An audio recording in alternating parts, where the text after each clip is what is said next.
Buenas noches, bienvenidos a Dimensión Uruguay. Esta noche se lo vamos a dedicar al desempeño de las pequeñas empresas. ¿Cuánto representan en la estructura económica de nuestro país? ¿Cuántos puestos de trabajo generan? ¿Qué pasa con las pequeñas empresas en un marco de restricción económica? Comenzamos con el primer informe y luego vamos con los entrevistados. En Uruguay, las micro, pequeñas y medianas empresas son el 96% de las unidades económicas del país y generan el 49,6% de los puestos de trabajo formales. Según la definición de la Dirección Nacional de Artesanías, Pequeñas y Medianas Empresas del Ministerio de Industria, estas unidades se clasifican de la siguiente manera.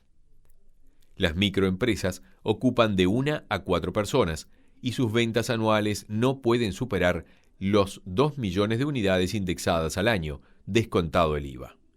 Las pequeñas empresas ocupan de 5 a 19 personas y sus ventas anuales sin IVA no pueden superar los 10 millones de unidades indexadas al año. Y las medianas empresas ocupan de 20 a 99 personas y sus ventas al año excluido el IVA no pueden superar los 75 millones de unidades indexadas. Según la encuesta nacional de MIPYMES realizada en 2012, el 53% de estas empresas se dedican al sector servicios, el 37% al comercio minorista o mayorista y solo el 10% a la industria. El 53% están radicadas en la capital y el 47% restante en el interior del país. El perfil del empresario uruguayo indica que en su mayoría son hombres, menores de 50 años y con educación media o superior aprobada.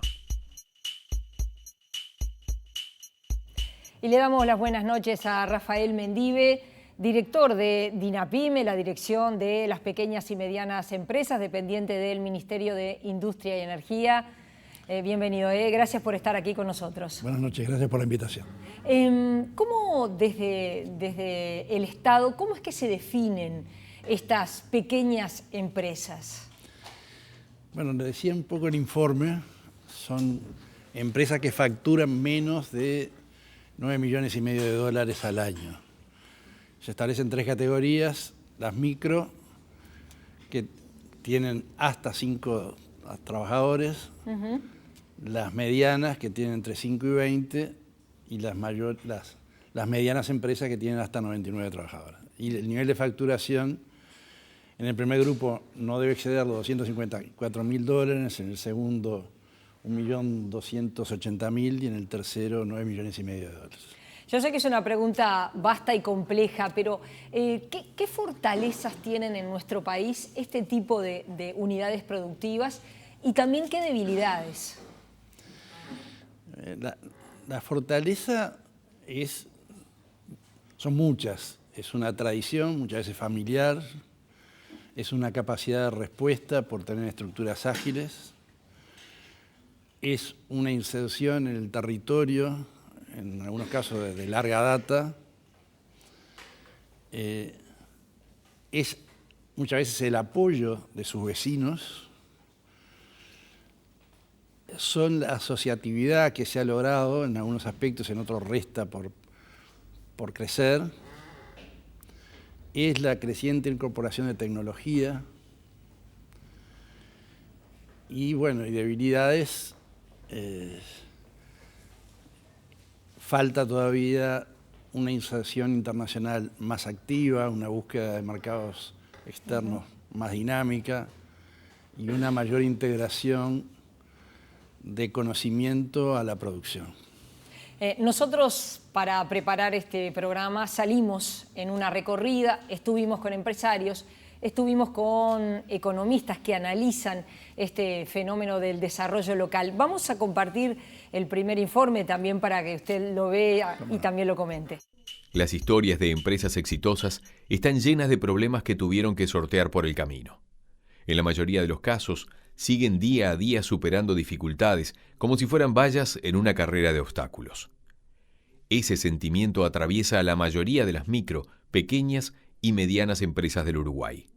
Es difícil desde el momento de que empezás o sea, cuando empezás a ver, a sacar el préstamo, a ver el lugar, a pedir los permisos, todo es una traba. Si bien las MIPYMES son más del 90% de las unidades económicas productivas del país, su falta de asociación hace muy difícil verlas como un sector potente de la economía nacional. No estamos debidamente unidos, por decirlo de alguna manera.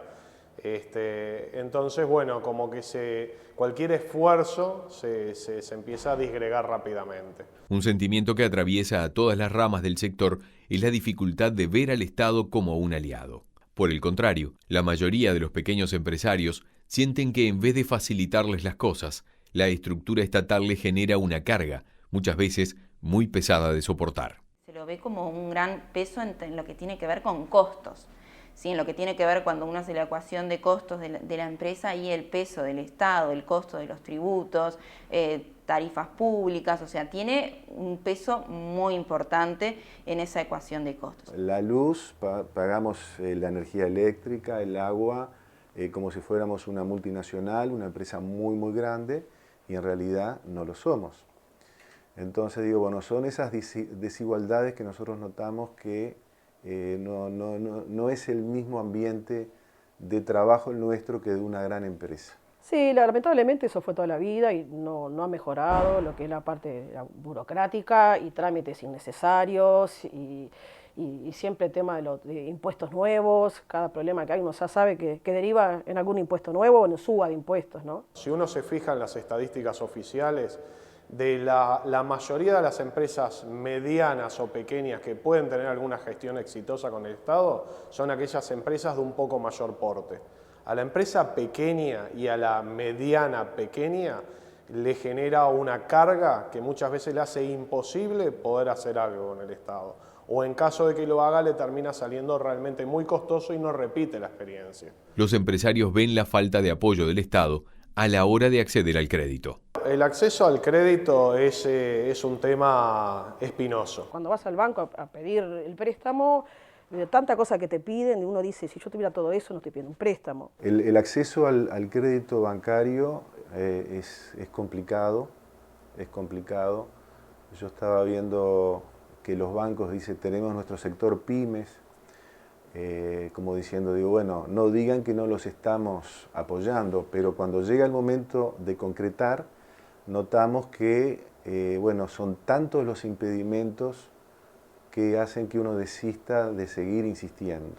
Eso es una traba bastante importante y yo creo que hay formas alternativas de financiamiento que habría que explorar que vienen por el lado de las cadenas. Es decir, se han dado experiencias en las cuales no ha intervenido el Estado, pero yo creo que debería intervenir, pero intervenir no para, digamos, eso que se ha generado, obstaculizarlo, sino para poder generarlo en otros lugares. Muchos de estos empresarios sienten que ese calificativo les queda grande y les cuesta identificarse con lo que el imaginario popular piensa que son. Yo no me siento una empresaria, realmente me siento una obrera, como mucha gente que trabaja y realmente con una vida sin ningún tipo de beneficio.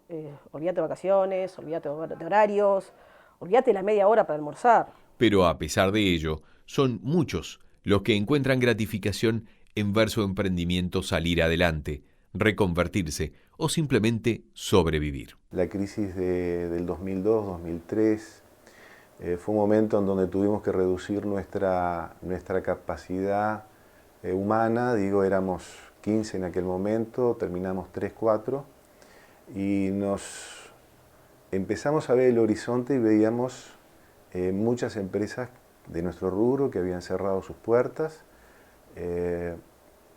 y la vimos muy complicada. Pero lejos de amedrentarnos dijimos, bueno, es el momento de hacer reingeniería.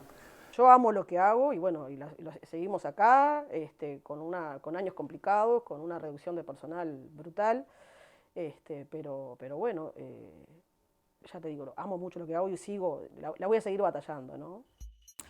Mendive, bueno, allí tenía, ¿no?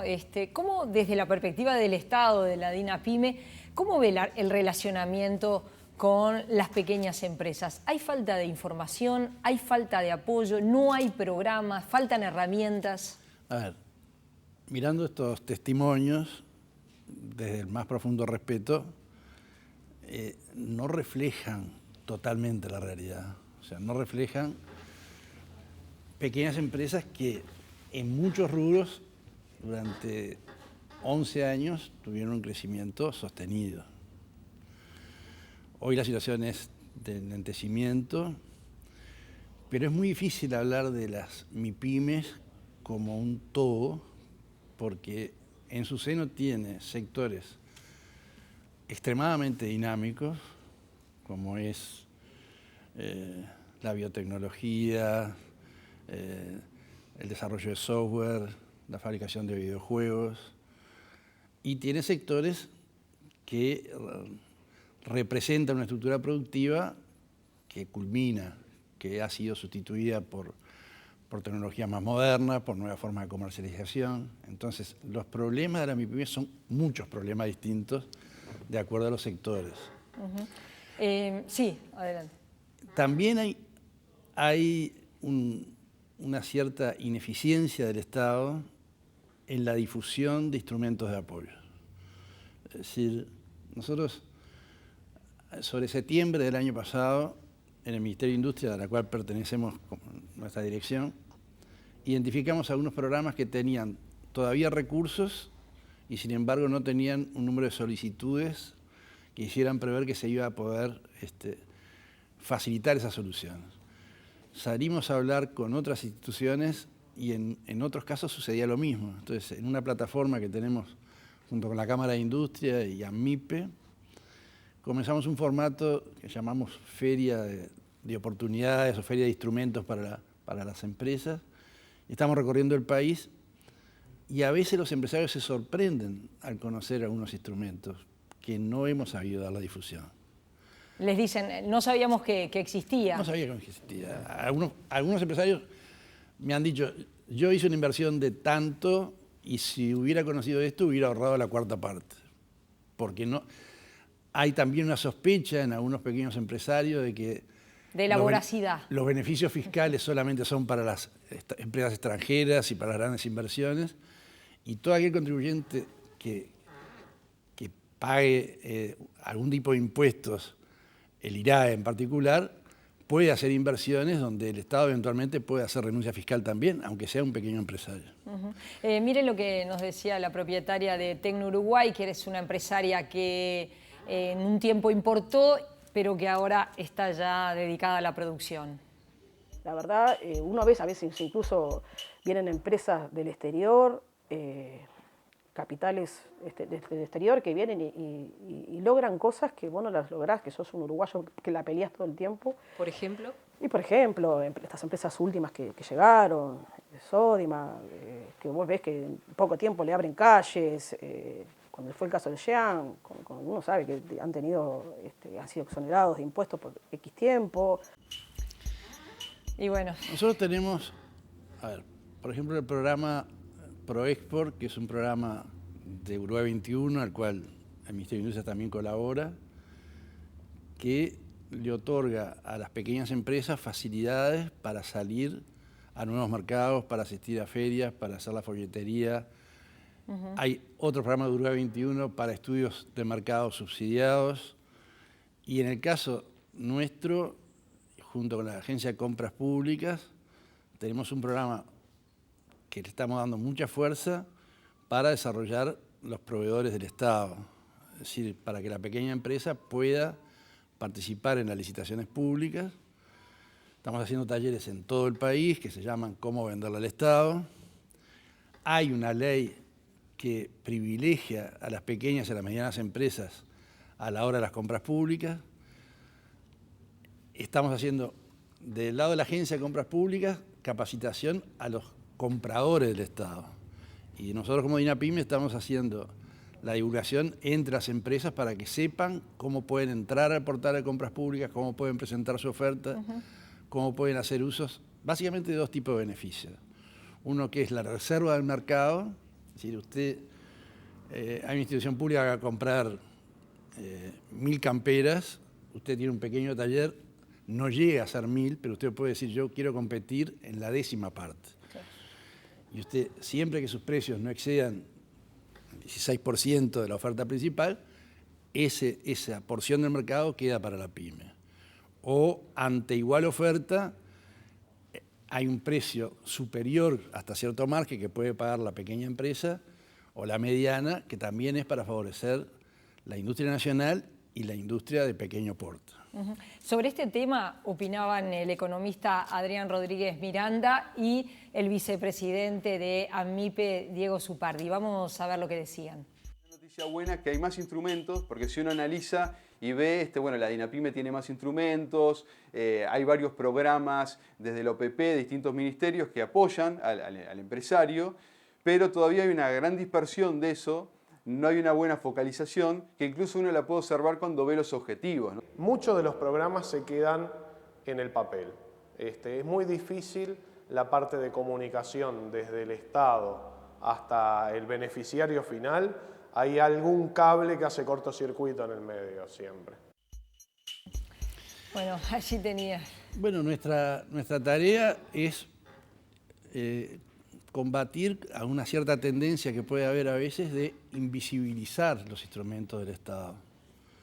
A veces es llamativo que no se conocen en ámbitos donde deberían conocerse. Y la vocación de los funcionarios, de la enorme mayoría de los funcionarios, es que las herramientas lleguen al público. Yo les puedo poner un ejemplo que es un programa que se llama Prodiseño, que es un convenio entre el Ministerio de Industria y la Cámara de Diseño, que le ofrece a la pyme que la pyme escoja un diseñador, el que ella quiera, siempre que esté asociado a la Cámara o se asocia a la Cámara, y el Estado le otorga un subsidio, unos 100 poco mil pesos, para diseño de nuevos productos, para diseño institucional. Y son programas concretos, de apoyos concretos que existen. ¿No es un problema también para el pequeño empresario que el Estado demore 3, 4 y hasta más tiempo en pagar? Porque, bueno, un gran empresario puede sostenerse si no le pagan durante 3 meses, pero un pequeño empresario, ¿cómo hace? Estoy totalmente de acuerdo con usted. Un sueño nuestro es poder impulsar un instrumento que existe en algún otro país, que es un sello de libre adhesión, donde las empresas grandes, públicas y privadas, para ostentar ese sello, se comprometen y cumplen con pagarle a los proveedores pymes en un máximo de 30 días. Claro, eso es clave. Eso, estamos trabajando para eso, falta, pero estamos trabajando para eso. Porque, digo, usted recién mencionaba, hay una ley, pero efectivamente se cumple este concepto de que el Estado ponga como prioridad a las empresas uruguayas. Yo creo que cada vez se cumple más, porque cada vez se conoce más entre los empresarios, en parte gracias a la función del propio Estado de divulgarlo, y porque los empresarios se organizan para eso, a través de las cámaras y hacen las demandas que son justas de participar con los beneficios que la ley otorga en las licitaciones públicas. Hacemos una pausa, se pueden comunicar a través de nuestro Twitter, @dimensionui. Nos pueden seguir también en nuestra página tnu.com.uy. Hacemos una pausa, volvemos enseguida.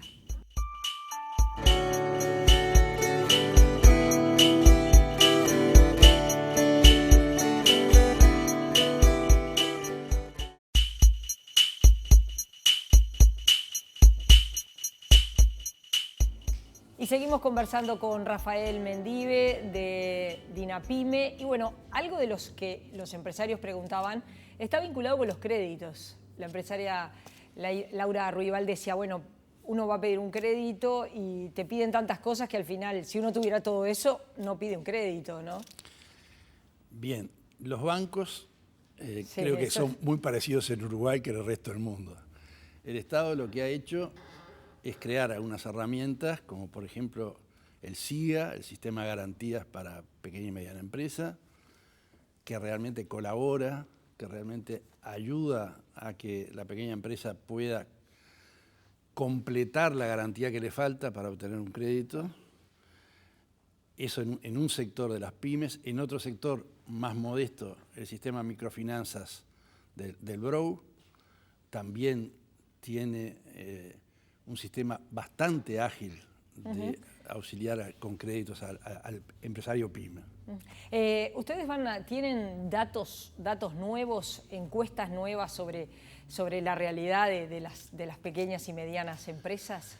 La última encuesta que tenemos es del 2013. ¿Está previsto hacer alguna más? Está previsto hacer una probablemente el año próximo. Nosotros tenemos entre el 2012 y la actualización del 2013, algunos datos interesantes de evolución. ¿Por ejemplo? Por ejemplo, la mayor cantidad de titulares mujeres de empresas. O sea, se acercó bastante la cantidad de titulares hombres a titulares mujeres. Ese es un dato interesante. O la mayor cantidad de empleadas mujeres en las pymes. Acuérdense que las micro, pequeñas y medianas empresas representan el 64% del empleo. Si usted le suma un 16% de empleados públicos, en las grandes empresas queda un pedacito de Uruguay. Sí, claro. Las unidades, la unidad productiva de las pequeñas empresas son la mayoría en nuestro país, están por encima del 90%. Hay además algunos apoyos que no son créditos, que son subsidios, y que están disponibles. Y a veces ni siquiera se demandan. Le pongo un ejemplo. En la plataforma que tenemos con Cámara de Industria y ANMIPE, tenemos un programa de subsidio a certificaciones de distinto tipo. Puede ser que usted no pueda exportar porque el comprador le pide una certificación del tratamiento de los residuos, o que le pide una certificación de la calidad del soldador en cuanto a normas. Bueno, de acuerdo a si es pequeña, mediana, hasta el 85% de los costos de esa certificación los cubre el Estado. Y sin embargo es un programa que tiene algunos millones de pesos y no sé si llegaremos a diciembre habiéndolos otorgado, porque la demanda existe, pero todavía es lenta. Y respecto a la formación académica de los empresarios. La enorme mayoría de los empresarios tiene secundaria, digamos. Hoy aumenta. Hay además algunos preconceptos sobre el tema del empresario, del emprendedor, como que la gran mayoría de quienes tienen una empresa fueron tocados por la creatividad, la innovación y desde niños querían tener una empresa. Eso no es real, ni en Uruguay ni en casi ninguna parte del mundo. Algunos estudios de hace algunos años en Estados Unidos demuestran que algo así como el 45% de los empresarios crearon su empresa porque no les quedaba otra. Porque tenían 40 y pico de años, lo despidieron de una gran empresa, era imposible volver a emplearse en una gran empresa y crearon su propia empresa. Entonces, está el que nació y de chiquito uno ve que va a ser empresario, y está el que la vida lo llevó por libre opción, o a veces producto de las circunstancias, a salir adelante con su propia empresa. Dentro de eso hay mucha pequeña empresa que son jóvenes que tienen un alto nivel de conocimiento, de instrucción, tanto a nivel universitario como de la UTU, donde sin duda hay una cantera enorme de pequeñas empresas creadas de egresados de la UTU, ¿no? Lo que impacta un poco es que usted diga, bueno, hay una cantidad de herramientas que los empresarios desconocen, que sea bueno que conocieran, y seguramente el Estado tiene responsabilidad porque no los conocen, y a la vez no está bueno que los empresarios, los pequeños empresarios que son tan importantes en la conformación de nuestro país, vean al Estado como un enemigo. Y como un enemigo, o por lo menos, no sé si la palabra enemigo es un poco fuerte, pero por lo menos como... un adversario. Sí, como alguien que lejos de colaborar me perjudica, ¿no? Yo invito a que entren a la página de la Cámara de Industrias y dentro de ella busquen Centro de Extensionismo. En el Centro de Extensionismo ustedes van a encontrar una guía de recursos, que es la más completa que existe en Uruguay, donde está todas o prácticamente todas las herramientas que tiene el Estado para apoyar la actividad empresarial.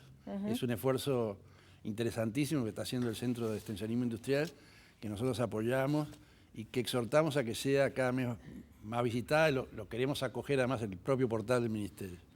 A veces uno también se pregunta, ¿por qué cuando una empresa va a registrarse? Estoy pensando en la DGI. ¿Por qué no se le da un instructivo y se le informa de todo, de todo este conjunto de herramientas? Es verdad. Es una buena idea. Sí, asumimos. Nosotros estamos sacando un folletito estos días que estamos tratando de divulgar. Tenemos un 0800 3455 que allí pueden darle información sobre todos estos programas que hemos hablado y unos cuantos más. Recordemos, por supuesto, que la atención y la promoción de artesanías, porque si me olvido artesanías, la gente de artesanía me mata, artesanías, micro, pequeñas y medianas empresas, la hacemos nosotros y también hay otras instituciones que están saliendo a la cancha con nuevas herramientas y que van a potenciar este trabajo, ¿no? Como es la Agencia Nacional de Desarrollo, como es la OPP, como es el INEFOP. 0800 3455. Exacto. Mendive, gracias por haber venido. Hacemos una pausa y ya volvemos.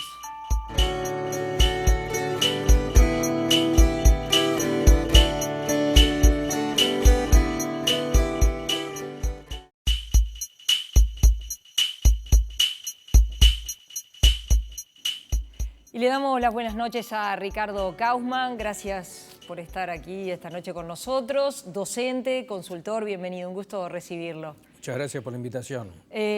Hablábamos de que cómo son los microempresarios. Hacen todo, desempeñan toda la tarea en la cadena, ¿verdad? Es así, Ricardo. Es así.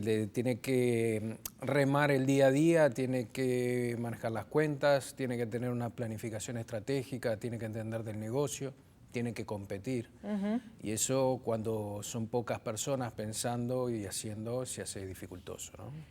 Nosotros, mientras preparábamos este programa, encontramos esta publicidad que es del año 2012 y que refleja un poco, me parece a mí, está buena, lo que son los microempresarios en nuestro país. Vamos a verla. Esta es la historia de Beto Carretey. Desde chiquito se le notaba su vocación por las artes circenses. Entonces, un día montó su propio circo. Empezó con una canadiense y con el tiempo puso un iglú para 6 personas. En su circo, Beto vendió las localidades, fue el presentador, fue el payaso, el mono que fuma, fue el inspector de salud pública que multa al mono por fumar. El hombre bala hizo de elefante, de hormiga y metió la cabeza en la boca de un león. Lo increíble es que él era el león. ¡Che! Por suerte, el mismo banco que a Beto siempre le dio una mano es el primero en darle una tarjeta. Primera tarjeta exclusiva para pymes de Santander.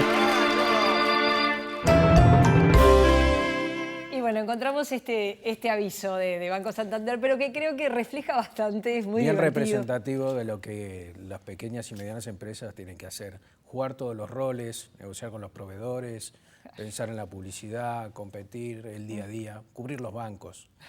Ese día a día complica todo lo que es en definitiva, el desarrollo estratégico, ¿no? El pensar tu empresa, tu emprendimiento hacia adelante, ¿no?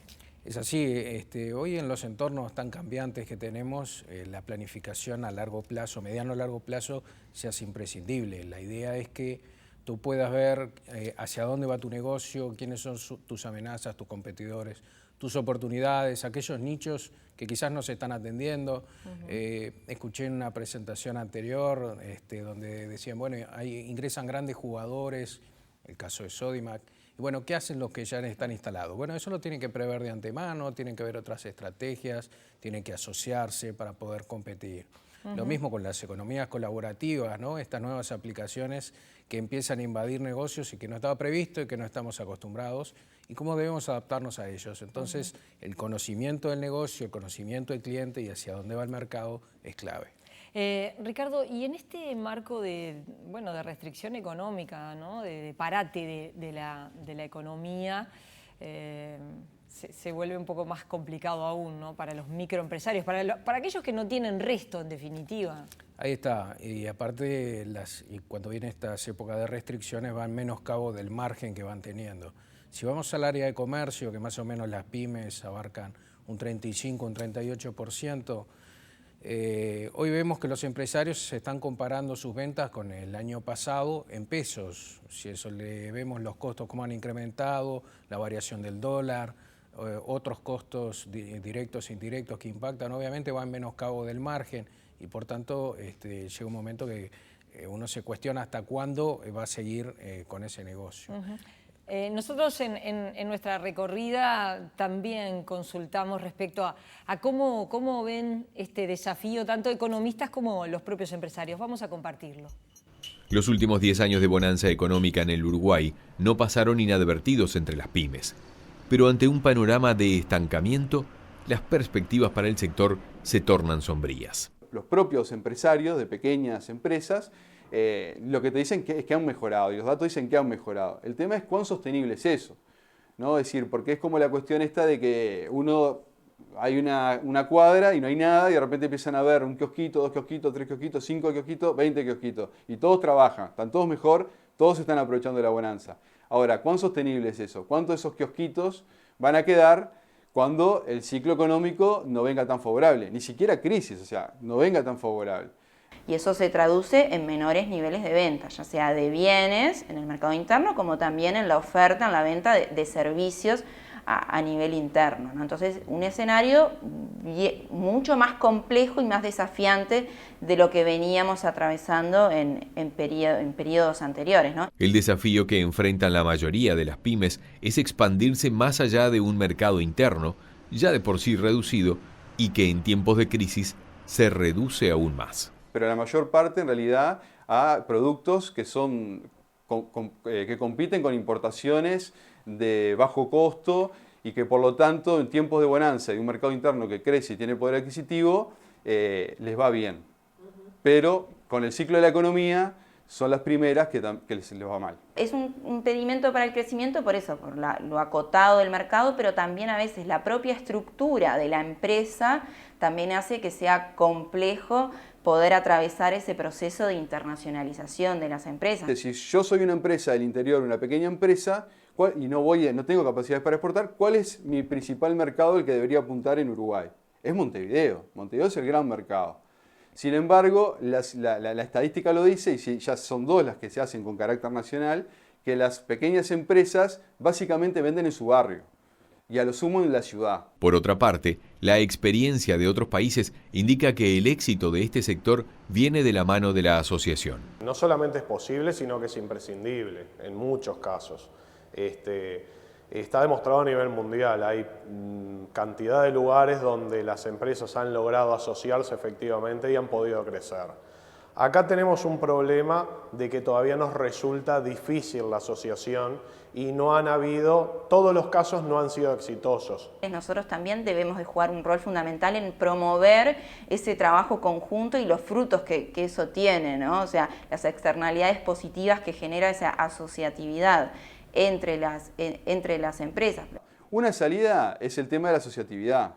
Lo que pasa es que la asociatividad no es fácil porque requiere de la construcción de cierta capacidad de capital social, que lo podemos entender como confianza para interactuar, y que genere una capacidad de pensar más allá de la competencia entre cada uno de los empresarios que puede permanecer, el pensar también en un objetivo común colectivo, donde yo puedo competir contigo, pero nos conviene juntarnos para, por ejemplo, abaratar flete. Tenemos que empezar a ver que la unión realmente es lo que nos puede llegar a servir. De hecho, es uno de los lemas de la asociación nuestra. El problema no es ser chico, el problema es estar solo.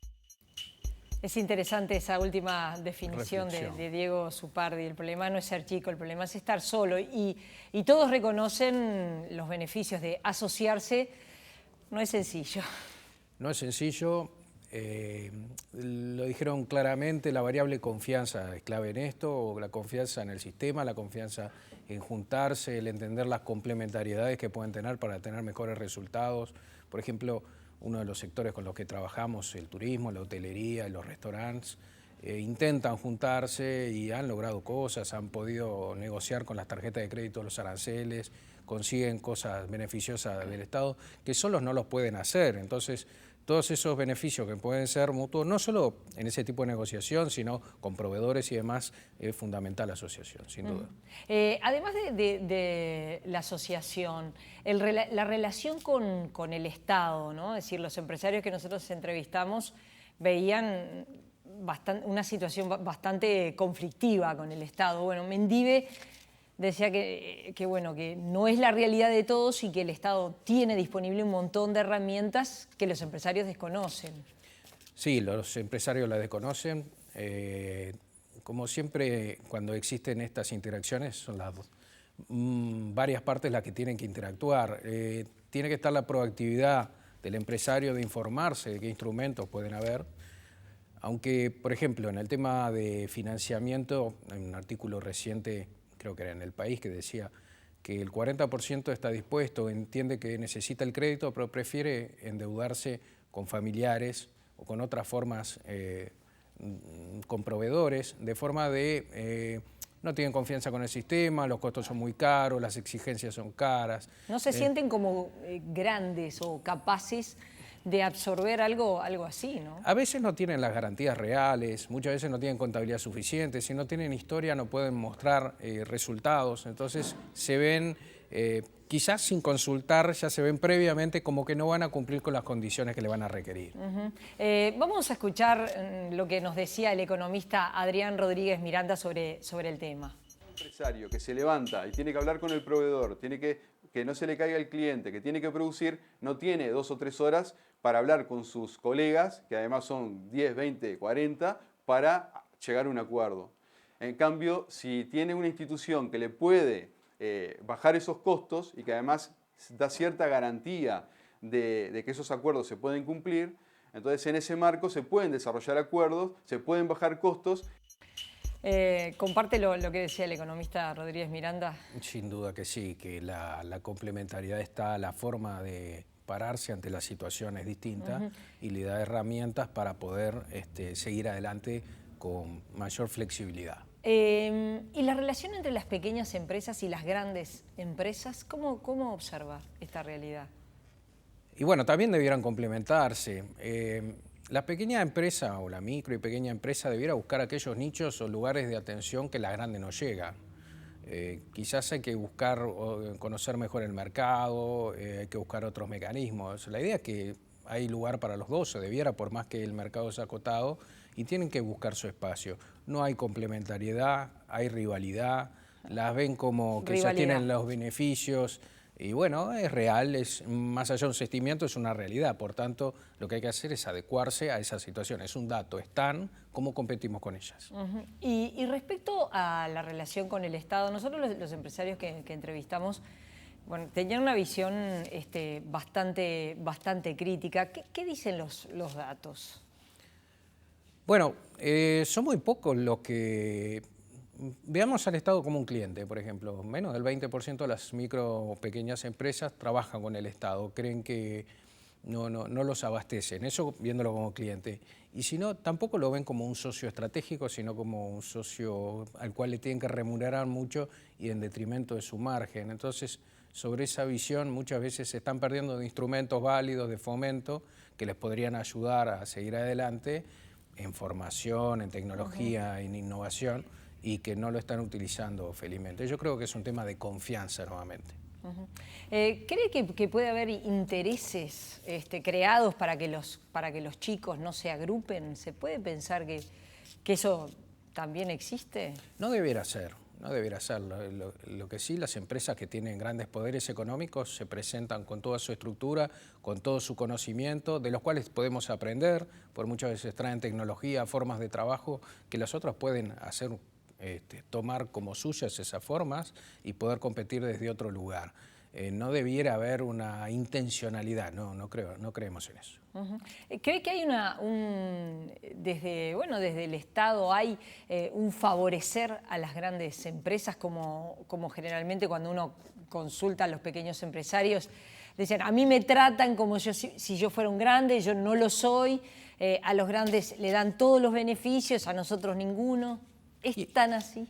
Y bueno, el incentivo a la inversión es real, los gobiernos lo necesitan, hace al desarrollo de un país, de una nación. quienes están en el Estado y gobernando tienen que ver obviamente sus empresas, pero también las oportunidades de que otras empresas vengan a invertir, y se le da beneficios obviamente por el poder económico que tienen, y a los que están acá en el día a día y han nacido acá y tienen menos capital, obviamente no se le da el apoyo comparativamente que tienen las otras. Vamos a escuchar lo que nos decía y a ver lo que nos decía el vicepresidente de AMMIPE. No le podemos cargar las tintas solamente a las grandes empresas. Hay una conjunción de errores o de errores digitados, por decirlo de alguna manera, que llevan a que de repente una empresa grande que no necesita determinados subsidios o que no necesita determinadas ayudas las tenga en detrimento de las empresas que realmente sí las tienen que tener. A partir de unos materiales que usted nos compartía, leíamos algunos datos interesantes que aporta CEPAL, por ejemplo, de qué pasa con las pequeñas empresas, que dice que la realidad en el continente es que un 50% en el primer año de gestación se caen, que aquellas que logran consolidarse no superan el 10%, lo cual son números, por lo menos a la vista, de uno que no es un experto en el tema, bastante fuertes, ¿no? Que solo un 10% pueda consolidarse. Son de corta vida, así lo dicen los números, el 50% muere en el primer año, 25% en el segundo y en los primeros 5% el próximo 15%. O sea, ese 10% que sobrevive es porque ha encontrado su espacio, seguramente ha crecido. El uruguayo es bastante emprendedor, 1 de cada 5 empresas, microempresas, ha abierto una nueva empresa pequeña, eso genera más microempresas. Es un dato de la realidad, o sea, tienen vida corta, la mayoría de ellos, y 10% sobrevive, ¿verdad? Si bien es cierto que es muy fácil decirlo desde acá y de pronto es mucho más difícil de instrumentarlo en la realidad, pensar en la exportación, yo me imagino que un empresario del interior del país está pensando si algo de lo que él hace puede servir en Montevideo, pero creo que en el país se debe pensar, por ejemplo, si algo de lo que vos hacés puede servir en Buenos Aires, en Porto Alegre. Estoy pensando en destinos cercanos y realmente muy interesantes, si se puede crecer hacia ahí. Y también más lejos. También más lejos, por supuesto. Hay otros negocios bien interesantes como la miel o la carne de caracol o cosas rarísimas por el estilo, que somos exportadores. El tema es encontrar el mercado adecuado, tener una actitud proactiva a buscar esos mercados que pudieran adoptarnos, tener conocimiento. A ver, desde la teoría como consultor es fácil, el tema es entender negocios con el exterior, instrumentarlo, desarrollar un cliente que esté dispuesto a comprarlo y asumir los riesgos de la exportación. Para un pequeño empresario parece ser un desafío bastante grande. Ahora, la posibilidad está, la exportación sirve, tenemos un mercado bastante acotado, el uruguayo ya lo hablamos, el tema es, bueno, tenemos un buen mercado para venderle, hay que entender y el gobierno tiene que fomentar estas políticas industriales para lograr mayor exportación de nuestros productos. En esta recorrida que hicimos, donde hablamos con economistas, con las gremiales, con empresarios individuales, todos ponían ejemplos de qué se hace en Europa, ¿no? Adrián Rodríguez Miranda, por ejemplo, nos contaba la experiencia italiana, o lo que hacen los alemanes con las pequeñas empresas. Y el Estado, por ejemplo, es un motivador de la asociación. Buscar a aquellos que se dedican al mismo rubro, que se asocien incluso para vender, en vez de rivalizar, venderle a las grandes empresas. Claro, insisto, yo sé que desde la muchos de los que están fácil. mirando dice muy fácil desde ahí sentado. Pero hay muchos sectores que lo han hecho muy bien.